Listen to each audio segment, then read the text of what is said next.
2주일 전에 제가 이렇게 말씀을 전했습니다. 부활하신 예수 그리스도, 그분은 고린도후서 13장 5절에 의하면 너희가 예수가 너희 안에 계신 줄을 시험하라, 예수가 너희 안에 살아계심을 증명해보라, 그런 말씀을 도전한 적이 있었습니다. 그 시리즈를 지금 우리가 계속하는 것이죠. 여러분, 예수가 우리 안에 살아계시면 가장 증거 중에 하나는 꿈이 우리 안에 움직이게 됩니다. 예수가 내 안에 계세요? 그러면 그런 사람들은 반드시 예수가 주는 꿈이 우리 속에 움직이게 되어 있습니다. 이번에 서울에 가 있는 동안에 어느 분이 휴대폰을 빌려주셔서 쓰고 있었는데, 어느 새벽에 제 그 숙소의 방에서 자꾸 조그마한 소리가 들려오는데 뭐라고 들려오느냐 하면 밥 주세요, 밥 주세요, 밥 주세요. 다른 말도 아니고 밥을 달라고 그렇게 애절하게 얘기를. 아니, 누가 이렇게 줄여가지고 밥을 달라고 그러는가. 그래서 그 소리 나는 데를 찾아가 보니까 바로 그 휴대폰이 배터리가 다 나가가지고 밥을 달라는 소리. 세상에, 하여간 배터리 다 떨어졌으니까 밥을 달라, 배터리를 채워달라, 그 소리였습니다. 근데 이 목사가 돼서 그런지 제 머릿속에 다른 소리를 들려요. 오늘날 미국도 한국도 어느 곳에 가든지 들려오는 소리는 뭔지 아십니까? 꿈을 달라, 꿈을 달라요. 꿈을 주십시오. 지금 이렇게 사는 거 가지고는 뭐하러 사는지 모르겠습니다. 꿈을 주십시오, 꿈을 주십시오. 어디서 꿈을 얻습니까? 어디서 두림을 받겠습니까?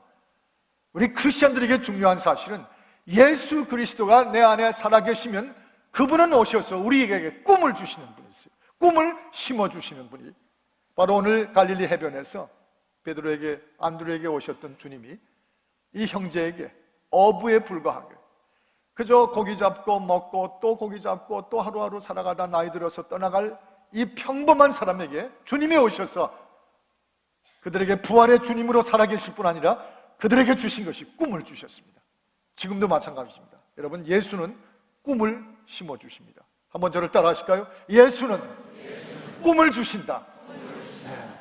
예수를 믿으면 꿈을 받는 것과 똑같은 동격의 말이 된다는 것입니다. 우리가 잘 아는 대로 저 마태복음 28장 19절에 보면 우리 예수님께서, 부활하신 예수께서 제자들에게 가장 강렬하게 주신 말씀이 뭐죠?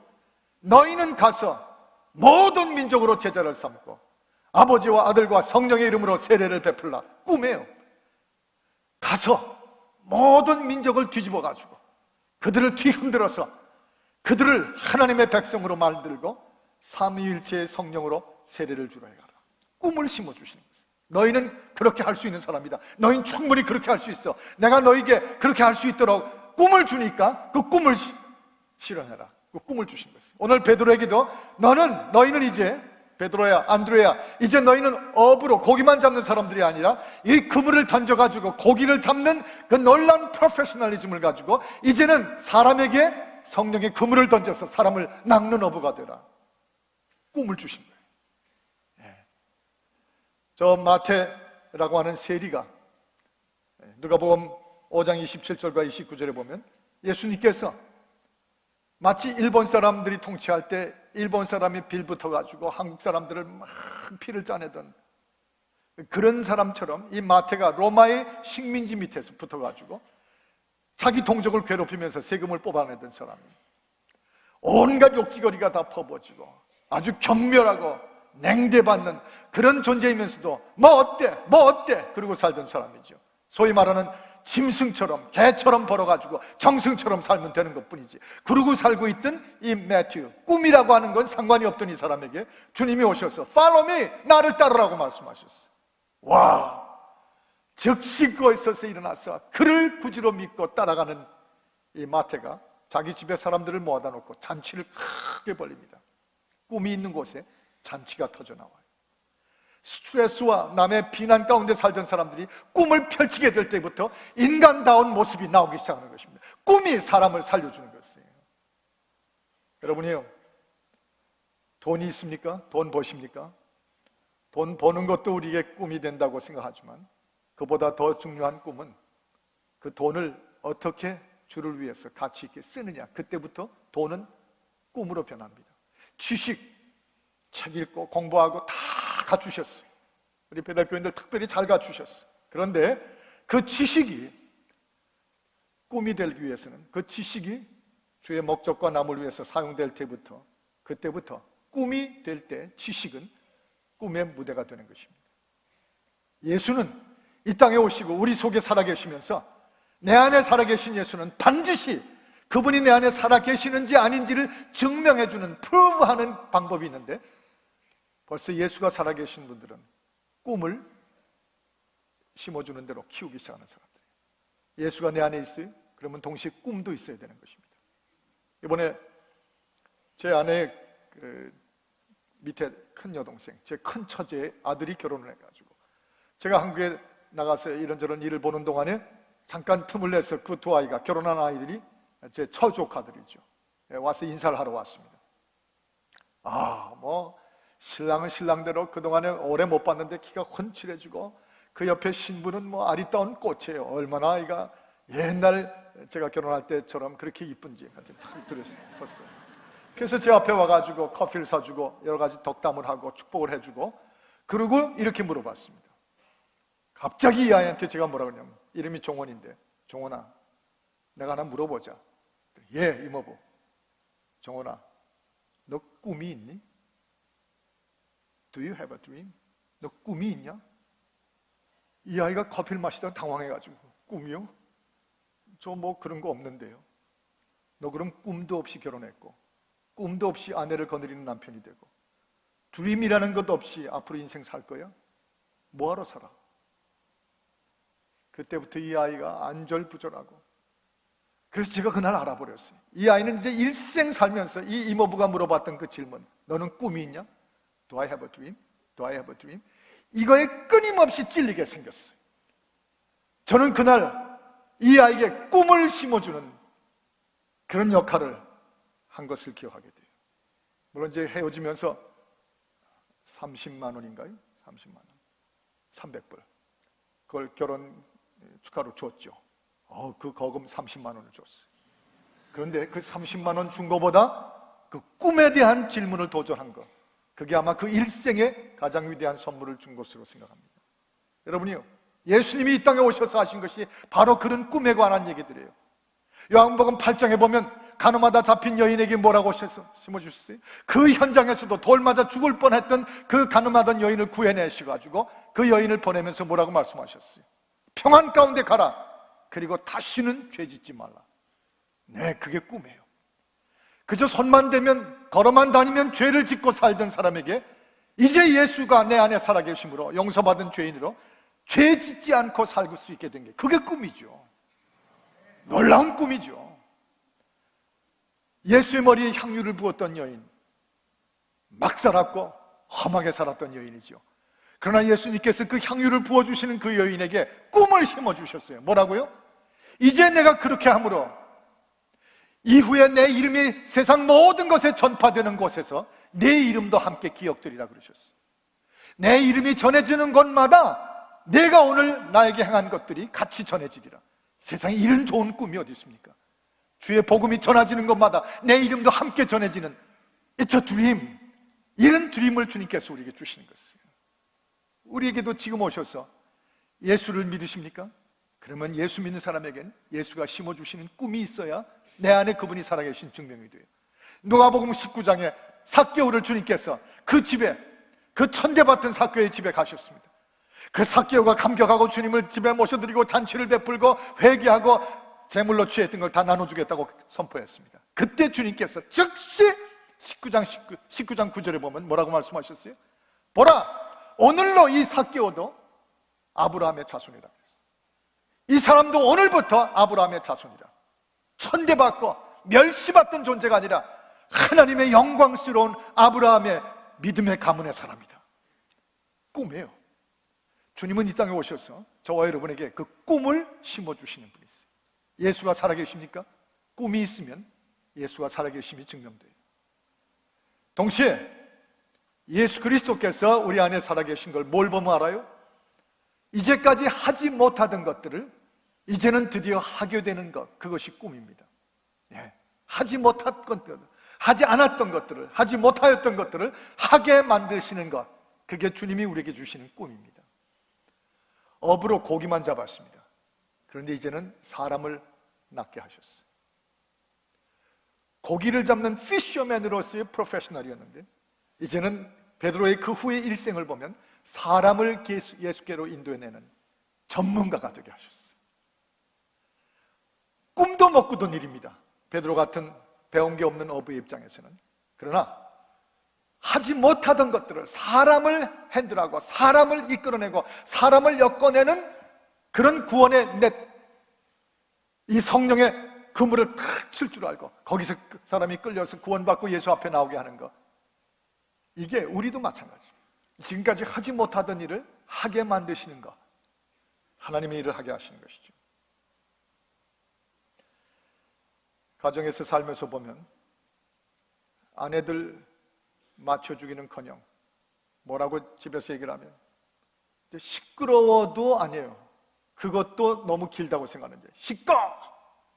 그러면서 부인들을 콱콱 입을 막아놓던 남편들, 그 성격, 그 위세, 그 자기중심, 남자가 항상 문제예요. 완전한 남자가 문제. 어느 집이나 보면 남자들이 다 문제. 저희 집도 그래요. 남자가 문제. 그런데 그 자기 중심으로 살던 그 남자들이 하지 못하던 것들이 예수가 내 안에 들어오셔서 드디어 하게 하는 게 뭐냐면 여인들의 눈치를 보게 돼요. 그 마음을 읽어주고 존귀한 존재로 비율을 맞춰주게 돼요. 이번에 한국 가서 들은 얘기인데 그 얘기를 그래서 사랑의 교회 지난주에 설교하면서 했더니 뭐 박장대소들을 하더라고요. 서울에 있으면서도 그 소리를 못 들었나 봐요. 저는 가서 금방 들었는데 남존여비라는 그 말이 요즘엔 뜻이 변했답니다. 남존여비가 뭐냐면 요즘엔 이런 말이래요. 남자들이 존재하는 이유는 여자의 비율을 맞추기 위함이다. 요새 여자들이 아주 살맛이 났어요. 남자들의 비율을 맞추는 게 아니라 남자들이 존재하는 목적은 여자의 비율을 맞추기 위함이다. 한번 서로 옆에 보면서 남존여비 하고 의미 있게 한번 해보시죠. 남존여비. 그거 전혀 못하던 일이에요. 전혀 못하던 일이 이제는 하게 만드는 거. 바로 겸손하지 않았는데 겸손해졌어요. 섬길 줄을 모르는데 섬기게 됐어요.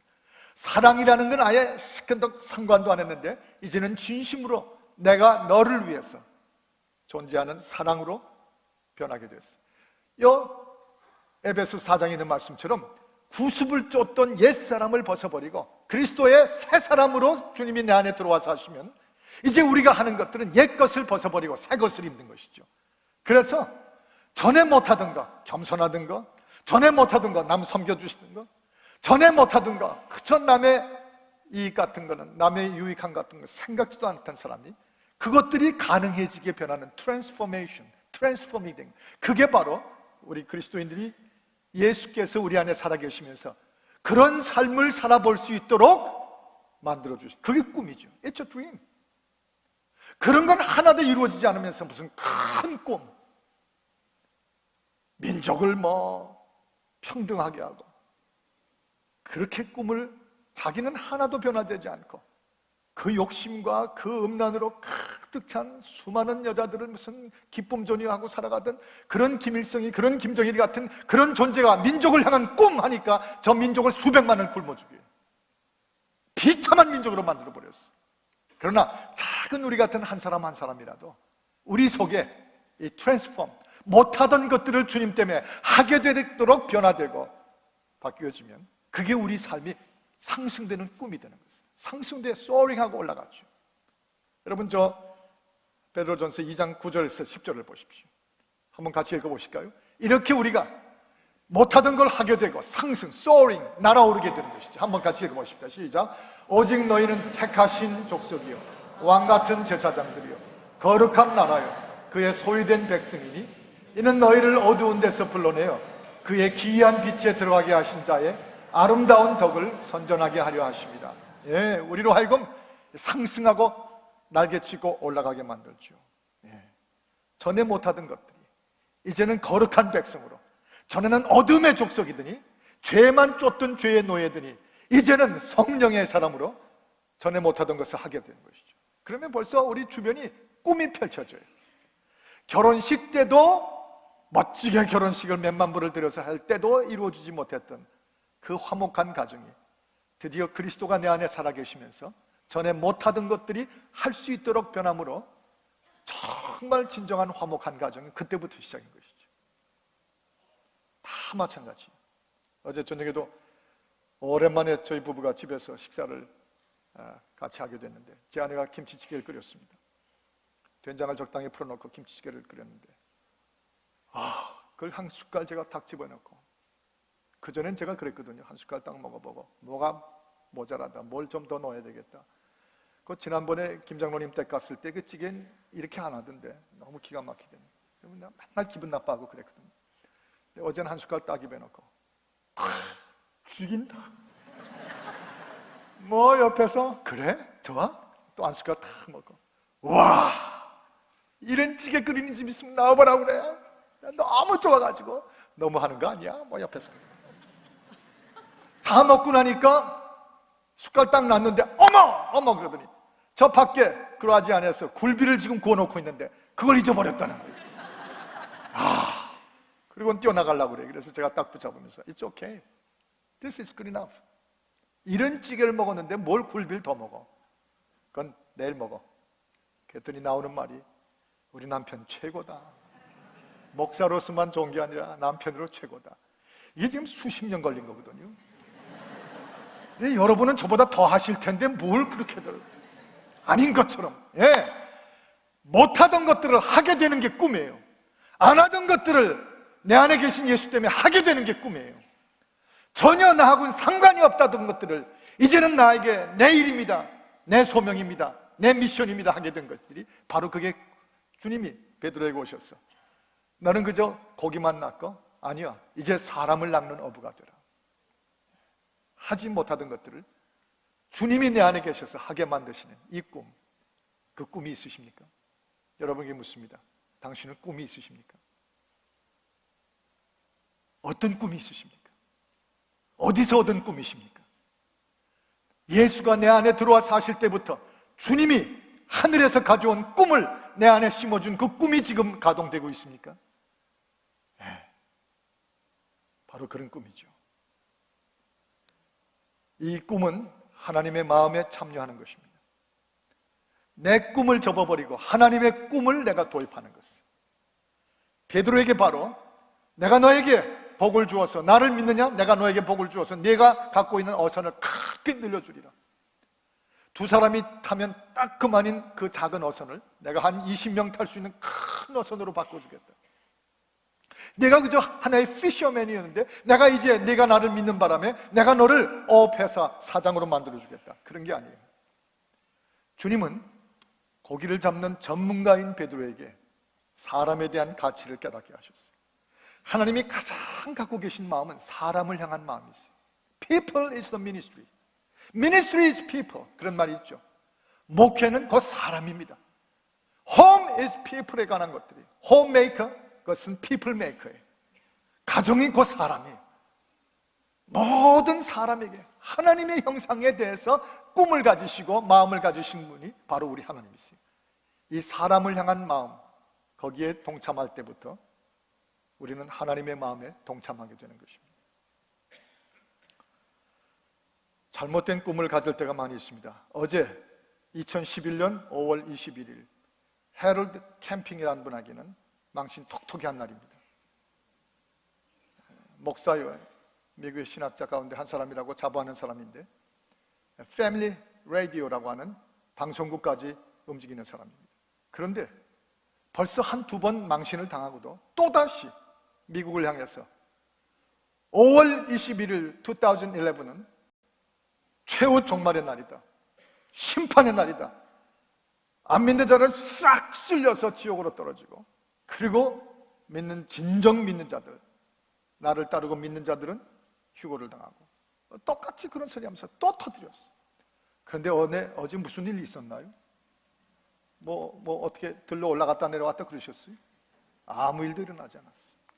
Nothing happened. 또 한 번 크리스천들을 정말 수치스럽게 만들고 뭐 어물전에 꼴뚜기가 뛴다더니. 그분 이름대로만 살아줬으면 얼마나 좋을 뻔했어요. 캠핑이거든요. 그냥 캠핑이나 갔다 오시면 참 좋아요. 제가 왜 이렇게까지 평소보다 심하게 얘기를 하는 거 아니?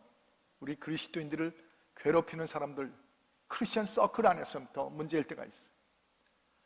자기가 마치 하나님의 일을 다 알고 있는 사람인 것처럼, 주님이 언제 종말의 날, 그건 주님조차도 하나님만이 아신다고 그러셨는데 자기가 다 아는 사람이 되고 싶은 그 자기 욕망, 자기 영광, 가장 영적으로 내가 뛰어난 사람이라는 걸 과시하고 싶은 그 교만, 이게 이런 분들을 자꾸 내 쪽으로 만들어내요. 아이하프라고 하는 기도의 집이 그냥 기도만 천년을 했으면 오죽 좋아할 뻔했어요. 그런데 요 근래에, 처음에 우리도 몰랐는데 기도하는 것 때문에 파지티브하게 생각했는데 요 근래에 보니까 그 그룹을 이끌어가는 마이크 비크린의 어떤 하는 사람들, 그죠? 나만이 이 시대의 사도다. 나에게만 하나님은 계시하시고 알려주신다. 그러므로 내가 계시하는 것 말고는 다른 데는, 교회는 다 소용없는 것처럼 또 그렇게 교만해요. 하나님의 영광을 도둑질하는 것입니다. 저 시편 115편 1절에 보면 이런 구절이 나오죠. 하나님이여, 영광을 우리에게 돌리지 마시옵소서. 모든 영광은 오직 주의 이름에만 돌리게 하옵소서. 2번씩이나 반복하고 있어. 헛된 꿈들입니다. 하나님의 이름의 영광을 도둑질하는 그런 꿈은 꾸지 않는 게 좋아요. 오히려 하나님의 사람을 향한 진정한 마음. 우리 여기도 계시지만 박영희 권사님 연재해서 쓰시는 그 처녀 시절에 한국이 독립한 후에 최초로 파송한 동계 올림픽 스피드 스케이터 선수로 나가셨댔잖아요. 그래서 지금도 어딜 뛰시면요, 이 젊은 우리가 도저히 따라갈 수가 없어요. 얼마나 놀라우신지. 그 예수 믿기 전까지는 스케이트를 통해서 올림픽 면류관 크라운이 올려지는 것을 꿈꾸면서 그 꿈을 달려오셨어요. 그런데 이제는 예수 그리스도 안에서 두네 분이 그리스도의 철저한 제자가 된 후에는 지금은 크라운 재정교실을 이끌고 같은 크라운이 아니라 하나님이 씌워주시는 영적인 삶의 변화를 위해서 전 세계를 이 네 분께서 뛰고 계시잖아요. 저희 교회 허집사님, 안수집사님 중에 한 분이신데 이분에게 사업은 강력한 그의 꿈이었습니다. 그래서 지금 홍콩에, 한국에, 미국에 다 각각 사업체를 경영하면서 CEO로 뛰고 있어요. 그러나 이 형제에게 있어서 어느 순간부터 자기의 사업이 꿈이 된 게 아니라 그 사업을 인하여 하나님 내 일생 동안 10만 명의 선교사들을 파송하거나 지원하게, 후원하게 하여 주옵소서. 목표를 10만 명을 정했어요. 그래서 지금 그 사업이 더 왕성하게 뛰고 있습니다. 그의 사업은 그런 꿈을, 하나님의 마음을 동참하는 순간부터 그의 사업은 선교 현장으로 바뀌어버리고 말았어요. 이게 무엇을 하든지 우리가 하나님의 마음에 동참할 때부터 꿈이 되는 이유가 여기 있습니다. 여러분이나 저나 인생을 설계해 오셨어요. 잘 살기 위해서 최선을 다하여 우리에게 갖고 있는 모든 역량을 다 기울여서 연구하는 분들, 프로페셔널리즘, 사업하는 분들, 열심히 최선을 다하셨어요. 부부가 미국 땅에 이민의 설계들, 그래서 집도 구하셨어요. 자식들도 잘 키우셨습니다. 시집장가 다 보내셨어요. 이제 2세들, 손주들까지 다 보시고 즐기고 인조해하고 누리고 그러시죠. 좋은 일입니다. 그러나 그것까지 간 건 좋긴 하지만 즐기는 것뿐이에요. 꿈이 이루어진 건 아닙니다. 저도 자꾸 그런 얘기해서 죄송합니다만 이해하실 분은 이해하실지어다. 손주 하람이하고 며느리가 지금 한국에 나가 있습니다. 우린 이번에 들어왔지만 한 달쯤 더 있다 올 거예요. 근데 너무 바빠가지고 선교대 준비하느라고 너무 바빠서 한 2번밖에 못 봤어요. 그런데 마지막 공항에서 이제 삼성동에 있는 공항 터미널에서 리무진을 타고 인천공항을 가게 됐는데 한 번 더 보여주겠다고, 할아버지한테 보여주겠다고 손주 며느리가 데리고 왔어요. 그래서 거기서 잠깐 놀다가 이제 차를 타고 떼는데 이 녀석이 떠나는 순간 목을 확 끌어안더니 하비 가지마, 하비 같이 갈래. 그래서 안 돼, 나중에 몇 줄 있다 와. 안 돼, 하비 안 돼, 하비 같이 가야 돼. 얼마나 이 아이의 그 따뜻한 마음과 그 인격, 눈물로 할아버지를 마음을 녹여주는 거예요. 그래서 얘 타고 가는데 엄마 싫어, 엄마 싫어. 그리고 날 붙잡아요. 그러니까 그 엄마가 굉장히 기분 나빠하더라고요. 그래서 막 뛰어냈더니 이 아이가 막 바닥에 굴어가지고 뒹글뒹글 굴면서 막 우는 거야. 그랬더니 그 터미널에 있는 수십 명의 사람들이 전부 일어나서 무슨 일이 일어나요? 무슨 이상가족 헤어지는 줄 알거든. 그래서 저도 제 아내도 눈물을 철철철철 흘리면서 또 봐, 몇 줄 있다 봐. 그리고는 버스를 탔어요. 버스를 타고 둘이 마주 보니까 가관이더라고요. 눈물을 흘려가지고. 그래서 제가 그랬어요. 우리 왜 울지? 이제 몇 줄 있으면 볼 텐데 왜 울지? 즐기는 거예요. 그 애틋한, 그 따뜻한, 그런 마음. 우리 일생에 하나님이 주신 분복이고 축복이고 즐김이죠. 그러나 즐기는 건 어디까지나 즐기는 겁니다. 그 아이를 그렇게 즐기는 것으로 끝나지 않냐고, 이 아이를 여러분과 저의 모든 우리 자손들과 우리 후손들을 모세와 같이 만들겠나이다. 이 민족과 이 마지막 때에 하나님의 백성을 이끌 모세처럼 만들겠습니다 하고 그 즐기는 것에서 벗어나서 모세처럼 만들기 시작하는데 기도하고 투자하고 그 훈련시키고 말씀을, 그때부터 그 꿈이 되는 거예요. 그 손자는 여러분과 저의 꿈이 되는 것이죠. 바로 이것이 하나님의 마음입니다. 이번에도 그 선교에 관한 일들을 준비하면서 몇 사람이 같이 둘러앉아서 얘기하는데 그 선교사님도 그 말씀을 하시고 저도 그 얘기를 하다가 서로 눈물이 났어요.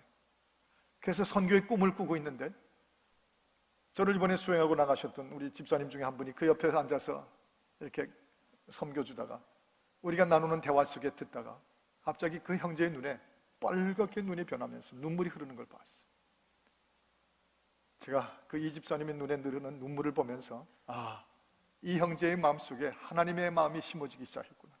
지금까지는 사업만 알던 이 형제, 지금까지는 건물을 사고 건물을 개조하고 돈을 만들고 하던 이 사업에만 전념하던 이 형제의 마음에 이제 하나님의 마음이 들어가가지고 눈물이 나오기 시작하는구나. 삶이 꿈으로 변하는 시간이구나. 하나님의 마음에 내 마음이 올라서는 시간이구나. 바울이 예수를 만난 후에, 예수가 가슴에 들어온 후에 죽이려 다니던 바울이 그 다음부터는 선교여행 4번씩 하면서 살리러 돌아다니고 시작하잖아요. 하나님의 마음에 동참하는 것을. 우리 한국 민족 꿈이 끝난 민족입니까? 한국 교회 저렇게 왕성하게 일어나더니 이제는 그걸로 끝입니까?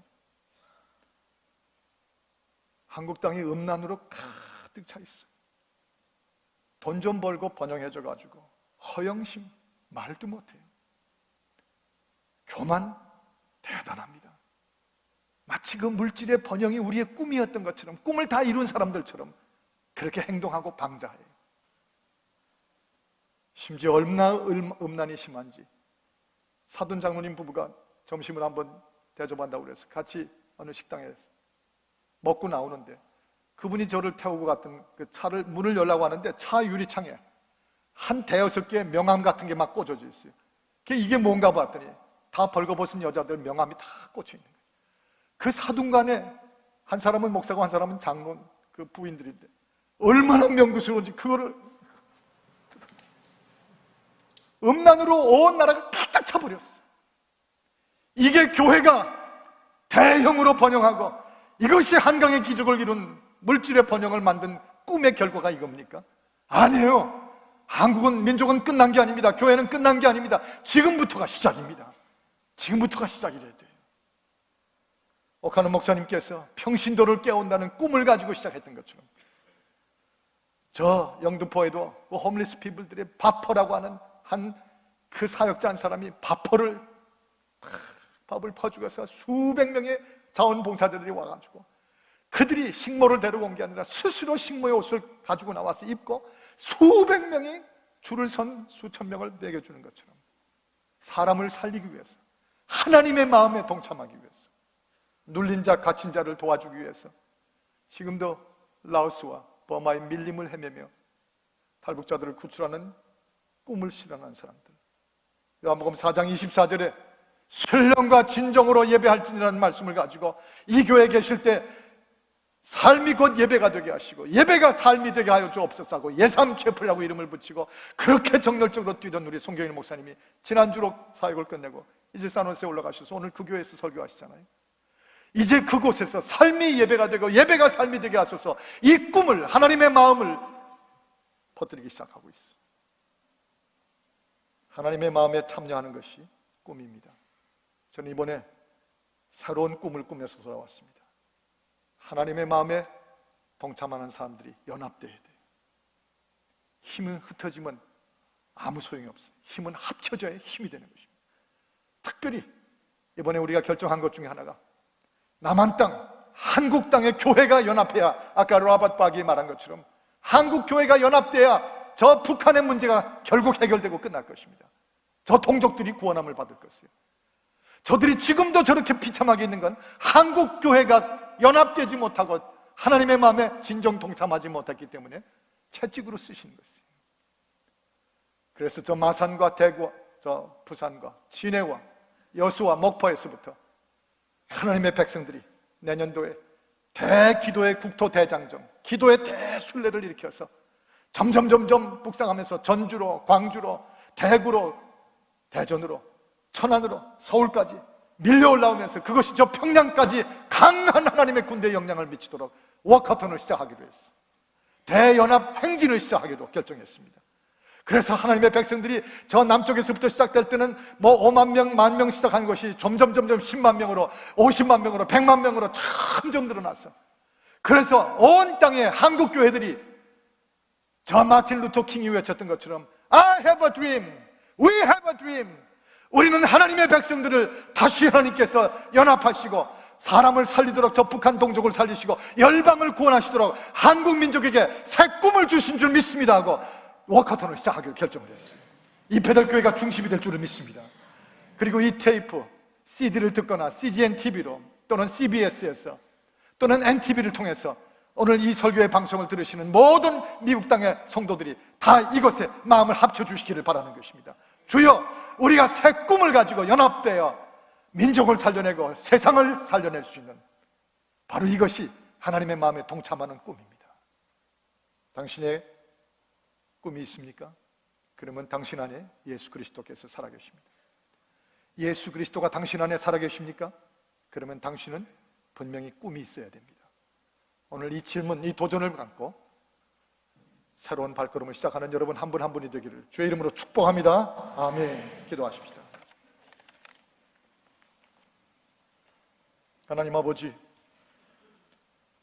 주의 뜻이 우리에게 임하게 하여 주시고 그리스도 예수께서 세상 권세와 악의 권세를 깨뜨리시고 새 나라, 새 하나님의 나라, 의로운 나라, 구원의 나라를, 그 꿈을 우리에게 입혀주셨는데 그 꿈을 한번 느껴보거나 확인해 본 적도 없이 그냥 믿는 자로만 있을 수는 없습니다.